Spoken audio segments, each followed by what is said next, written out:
Eu convido a vocês agora a assistirem uma reportagem especial sobre o drama dos marisqueiros com a falta de sururu. A reportagem tem produção de Porlane Santos, imagem de Flávio Santos, edição de Paula Daniele e a minha reportagem a respeito deste tema, que é um tema que leva muitas vezes um grau de situação, de dificuldade para você que acompanha todos os dias e passa todos os dias por uma das mais belas e riquezas naturais do nosso estado. Vamos acompanhar.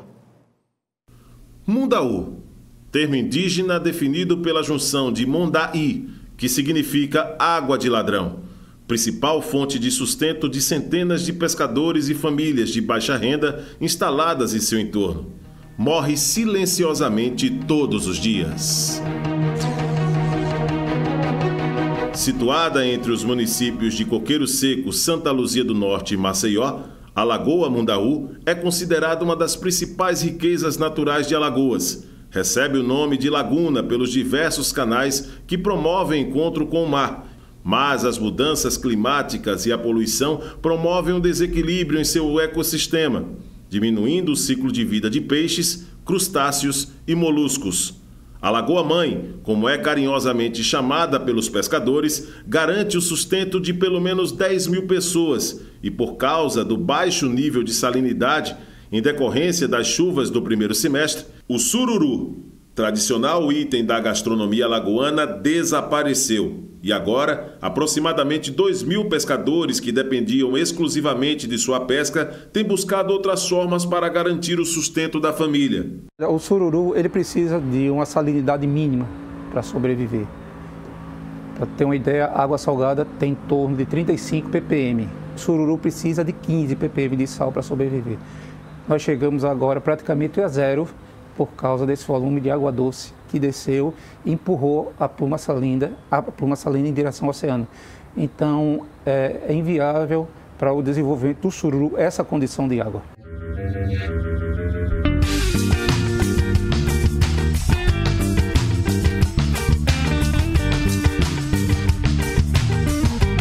A falta do sururu mudou a rotina de pescadores e marisqueiras das comunidades. O vazio das barracas e as canoas suspensas às margens da lagoa revelam um cenário típico de cidade fantasma. A Lagoa-Mãe adormeceu para quem pesca o sururu. E o olhar desolado para o horizonte de quem vive do que a lagoa oferece mostra que a incerteza do amanhã não oferece escolhas. Ronaldo Cipriano trocou sua canoa pela carroça. Envergonhado, ele exibe a pouca quantidade de sururu congelado que possui. O produto não é fresco, porque veio de longe pelas mãos de atravessadores por um valor bem mais caro. Não existe sururu. Não tem sururu. Sururu nós compramos no roteiro 4, 5 latas de sururu. Para 3, 4 quilos de sururu. A situação está pesada, meu irmão. E o senhor está sobrevivendo como? Rapaz, como Deus quer. Como Deus quer, né? A situação dessa enchente aí acabou... Acabou com tudo. Pescaria no inverno. E qual é a ajuda que o senhor está tendo financeira? Rapaz, de ninguém, de Deus só. As dificuldades financeiras para comprar de terceiros e revender o sururu fez Ronaldo buscar outras formas de sobrevivência neste período, para não deixar a família passar fome. Então, quando está parado, para arranjar o que comer a pulso. Vai demorar ainda em volta de 2, 3 meses e para o sururu se desenvolver. Então, eu acredito que 4, 5 meses para o sururu chegar naquele tamanho padrão de comercialização. E aí a alternativa é essa, é buscar em outros estuários, em outras regiões lagunares, onde tem ainda o sururu. Numa condição normal, o saco do sururu negociado com as marisqueiras custa em média R$ 25. Para manter o comércio, os pescadores oferecem a própria mão de obra para atravessadores, que terceirizam o serviço, sendo responsáveis pelo deslocamento dos mesmos para outras regiões. A ação inflaciona aproximadamente em 200% o valor de comércio, deixando cada saco de sururu com um valor médio de R$ 80. O assoreamento e a poluição são fatores que afetam diretamente o ciclo de vida do sururu. Os resíduos de tudo que um dia serviu ao homem estão espalhados por todos os cantos, disputando espaço com a beleza e as riquezas naturais. O professor Carlos Roberto Fragoso encabeça um projeto de modelagem matemática com alunos da Universidade Federal de Alagoas e apresenta números alarmantes sobre o nível de poluição e a atual profundidade da Lagoa Mundaú. O projeto surgiu tentando entender melhor o comportamento do sistema como um todo, em relação às condições hidrodinâmicas, de circulação da água, em relação à qualidade de água. Entendendo melhor essas condições, a gente entende melhor como as espécies chaves, né, como por exemplo o sururu, que é o principal pescado no complexo, ele vai se comportar, como é que ele vai se estabelecer no local, em que local, como é que vai ser a produtividade anual. Então o projeto ele tende a dar um diagnóstico geral em termos de qualidade de água, que é importante no ponto de vista, né, das condições ambientais dessas espécies chaves, né, que constitui no complexo. Seguimos a rota diária dos pescadores de sururu com a ideia de conferir de perto a gravidade da situação.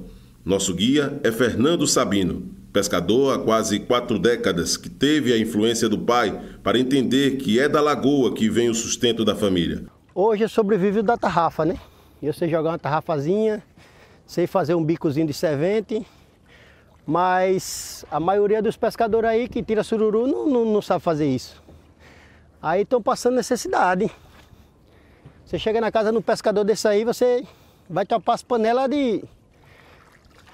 virado para cima. Se for alguém da família que ajude, mas se não tiver, tá passando necessidade aí. Aos poucos, a cidade ficava mais distante. E a água de cor marrom estava cada vez mais forte no centro da lagoa, deixando em sua superfície uma espuma branca, alertando de que o nível de sal ainda é baixo para o retorno da vida do molusco para suas águas. Em função das fortes chuvas que tivemos, os rios que drenam, principalmente o Mundaú e o Paraíba, que drenam água para o complexo, ele trouxe um volume muito acentuado de água junto com sedimento. Também tivemos drenagens urbanas, os canais de drenagem, galerias de drenagem. Tudo isso trouxe muita matéria orgânica, muito sedimento fino, e esse material em suspensão que está dando essa coloração. Muita gente pensa que o sururu ele vive na lama, vive numa condição precária, mas ele precisa de oxigênio para respirar, é um organismo. Então, o sururu ele nunca vai se dar em uma região muito poluída, né? Com muita matéria orgânica, com a condição de oxigênio zero. A canoa chegou ao ponto reconhecido pelos pescadores como o de maior presença de sururu. E logo no primeiro contato percebemos que o problema do assoreamento da Lagoa Mundaú é bem mais crítico do que imaginávamos. Nosso guia iniciou o processo de sempre na captura. Em cada movimento, a frustração de voltar para a superfície com as mãos vazias. Tudo morto. Só lama. A Lagoa Mundaú possui 27 quilômetros de extensão e a situação que estamos nos deparando hoje é idêntica à da cheia de 2010, quando os pescadores passaram aproximadamente 2 anos sem o sururu. Situações como a de Fernando Sabino se repetem todos os dias para pelo menos 5.000 pescadores cadastrados nas colônias. Eles chegam no local onde nós estamos aqui, como um banco de areia, com menos de meio metro, e não encontram o sururu. O sururu está morto. No retorno à margem, fomos recebidos por José Luiz, que também é pescador de sururu e mora a poucos metros da lagoa. Sem o sururu, ele busca trabalho de todas as maneiras para manter o sustento da família. Fomos convidados para conhecer sua residência. Rosilene dos Santos é a sua esposa, que também trabalha como marisqueira. Perto do meio-dia, fomos convidados para entrar. O casebre de 2 cômodos possui uma estrutura básica. Aqui é onde eu moro, né? Onde eu não posso pagar um aluguel. Aí eu moro aqui porque a pesca, felizmente, quando tinha o sururu, eu pagava o meu aluguel. Mas hoje em dia sem sururu eu não posso pagar. E o que é que está sendo a vida de vocês sem o sururu nessa lagoa? Pode estar muito ruim mesmo. Sem vender o sururu, como é que está a situação da senhora? Tá sem nada, sem nada. Aqui, ó, as panelas. Só tem macarrão esperando a mistura chegar. A situação dos pescadores de sururu da Lagoa Mundaú tem sido discutida pelo governo e os representantes das colônias de pescadores. Mas a necessidade imediata do alimento deixa evidente a sensação de incerteza, já que até o momento não existe uma ação de governo que ofereça assistência imediata para as famílias da comunidade. Triste, né? Porque não temos mais nada na lagoa, o governo não ajuda, entendeu? O governo e a prefeitura em si, porque a lagoa é uma fonte de renda muito grande aqui para o município, principalmente para o Vergel. Acabando o sururu, o pessoal vai passar fome, porque é o sururu que sustenta o Vergel. A primeira medida que o governo vem trabalhando de imediato, emergencialmente, seria um levantamento para ver quem está hoje em condições desfavorecidos e, em cima disso, a federação já encaminhou para a secretaria. Nós vamos buscar, junto com os parceiros e junto com o governo federal, alguma ajuda. Para piorar a situação, os pescadores de sururu não têm direito ao seguro-defeso, recurso assistencial que o governo federal concede para pescadores durante o período de paralisação da pesca para a preservação das espécies. O marisco, ele não se enquadra nas espécies que foram protegidas pela legislação. Cada estado vai ter uma espécie distinta. No nosso caso, no estado de Alagoas, a gente tem o defeso do período de camarão, que é o camarão branco, o rosa e o sete barbas, são 3 espécies de camarão. Nós temos as duas espécies de lagosta, a lagosta verde e a lagosta vermelha. E nós temos o defeso da piracema, que se reportam aos peixes ali daquela região do São Francisco. Então essas são as nossas espécies, são os nossos 3 tipos de defeso que ocorrem aqui no estado. Neste amplo cenário de indefinição, o certo é que a Lagoa-Mãe continua sendo agredida todos os dias pelo homem e sua importância para o sustento de centenas de pessoas parece que não é prioridade. A lagoa, com certeza, ela vai se encaminhando a mudar suas características. Ou seja, hoje ela tem uma condição de laguna, né? Ou seja, um ambiente produtivo, com produtividade de pescado, biodiversidade. E se a gente continuar dessa maneira, o ambiente ele vai se transformar em um ecossistema diferente, como por exemplo um ecossistema com características de pântano. Então, com baixa diversidade, com um ambiente mais poluído, um ambiente muito mais raso, de baixa produtividade.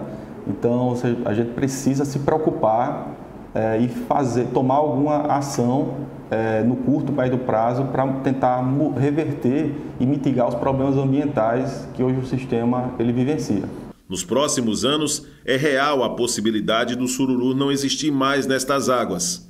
A morte da Lagoa Mundaú será apenas uma confirmação de tudo que insistimos em não enxergar, perdendo suas riquezas pouco a pouco, mas se mantendo firme com sua beleza incomparável e ainda sendo importante na condição de sustento, na preservação de histórias e na garantia de vida para várias gerações. E eu pergunto onde está o sururu? Cadê a solução?